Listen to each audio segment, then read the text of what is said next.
Welcome to Sports Matters. I'm your host, Matt Bruegge. Let's run through the scores in the NBA last night before we get into the playoff picture. The Boston Celtics clinched the 7th seed with a 95-93 win over the Toronto Raptors. Also out east in double overtime, the Indiana Pacers over the Washington Wizards 99-95. And out west, the Los Angeles Clippers beat the Phoenix Suns 112-101, and the Clippers can get no lower than a 3 seed in the Western Conference playoffs. Now let's look at the playoff picture as of today. The Atlanta Hawks are facing the Indiana Pacers in the 1 versus 8 game. Right now the 8th spot is still up for grabs between the Pacers and the Brooklyn Nets. With the win last night, the Pacers are in good position to capture the 8th spot. In the 2 versus 7th game, the Cleveland Cavaliers versus the Boston Celtics. In the 3 versus 6 game, the Chicago Bulls versus the Milwaukee Bucks. And in the 4 versus 5 game, the Toronto Raptors versus the Washington Wizards. Out to the Western Conference, the Golden State Warriors versus the New Orleans Pelicans in the 1 versus 8 matchup. The Clippers versus the Mavericks in the 2 versus 7 matchup. The Spurs versus the Grizzlies in the 3 versus 6 matchup. And the Trailblazers versus the Rockets in the 4 versus 5 matchup. Right now, my pick to win the NBA title has to be the Golden State Warriors. They've been the best team in the NBA all year long, and I don't think anybody can match up with the amazing shooting of Steph Curry and Klay Thompson, along with the emergence of Draymond Green as a potential Defensive Player of the Year. Now let's run through and make all my predictions for each playoff series. The Hawks over the Indiana Pacers in 6 games, and what would be the reverse of last year, where the Pacers were the 1 seed out east and the Hawks were the 8th seed. The Cavs over the Boston Celtics in 5 games. The Bulls over the Bucks in 6 games. The Raptors over the Wizards in 7 games. The Warriors over the Pelicans in 4 games. The Clippers over the Mavericks in 6 games. The Spurs and Grizzlies will extend to 7 games, with the Spurs coming out on top. And the Rockets over the Trailblazers in 6 games. Now on to the later stages of the playoffs. The Hawks over the Wizards in 6 games. The Bulls will extend the Cavs to 7 games, with the Cavs ultimately coming out on top. The Warriors over the Rockets in 6 games.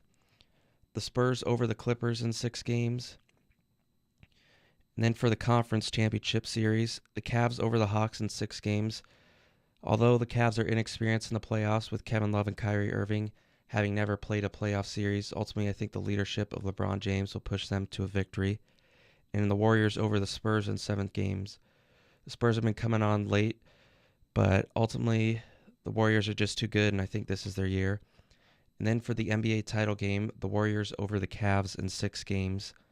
The Cavs' inexperience will come into play in this one, and Steph Curry, I think, will just have a great run in the playoffs as he has all year long, and he's a front runner for the MVP right now. And I see the Warriors winning the NBA championship under first-year coach Steve Kerr.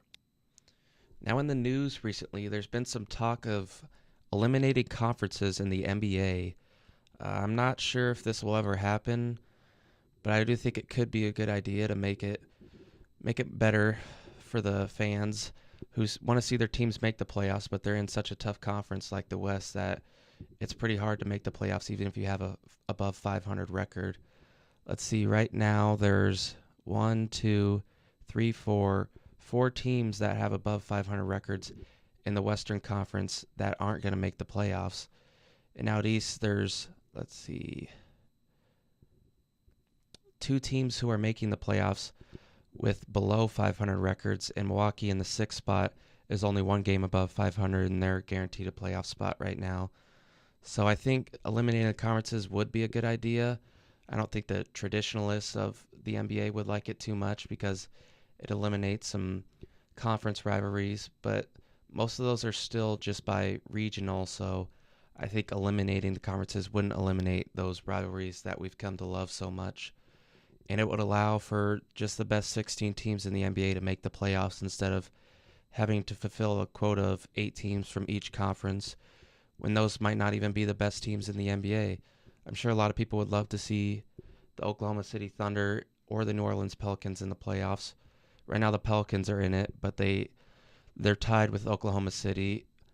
New Orleans owns the tiebreaker, so they're in the playoffs, but I think a lot of people would like to see Russell Westbrook and see what he can do in the playoffs, as he's been great without Kevin Durant this year and has led Oklahoma City near a playoff spot. And we'll see if they'll fall just short with only 1 or 2 games remaining. But also teams like the Phoenix Suns, who have been pretty good this year, have been sliding after the trade deadline when they traded away some of their best players due to chemistry issues.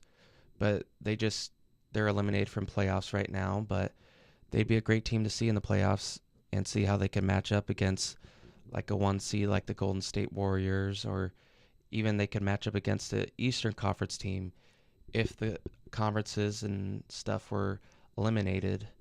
You'd still have the great teams in the Eastern Conference with the Atlanta Hawks and the Cleveland Cavaliers, so we'd still get to see LeBron and see what the Hawks could do in the playoffs, but we wouldn't have to deal with seeing bad teams like the Celtics and the Pacers. I hate to say that since they're my favorite team, but really they don't deserve to make the playoffs since they haven't been great all year long. I mean, they've dealt with injuries with Paul George breaking his leg this summer and Lance Stevenson left in free agency to the Charlotte Hornets, and David West and George Hill were out for much of the start of the year, and they've been really good since the All-Star break, but I don't really think that those lower seeded teams in the Eastern Conference who just have a lower record that's not even above 500 really deserve to make the playoffs, since they haven't done what some of these teams in the Western Conference have done, and they still don't make the playoffs even though they're great teams with great players who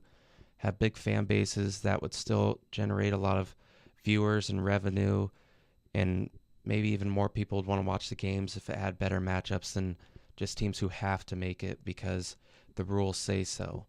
But ultimately, I don't think this is going to change. It's a good discussion topic, but I don't think anything will come of it.